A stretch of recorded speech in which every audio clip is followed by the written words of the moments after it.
حتى كمان الكابتن احمد حسن اللي بيحط جل في شعره كمان بيصادف الفنانين يا ناس. تخيلوا بيكلم جعفر العمدة كلثون ابو الكلاسين محمد رمضان، بيستضيفه او بيتكلموا في البرنامج.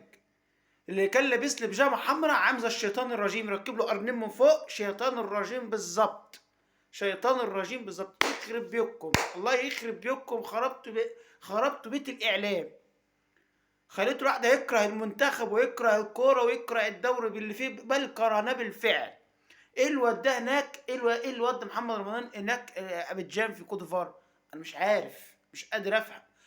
لحد دلوقتي حتى المنتخب اتصاب عليه اللعنه. يعني التعادل حاجه اللي يعلم بها الا ربنا. جالنا الهم يا ناس، جالنا الهم، الله يخرب بيكم.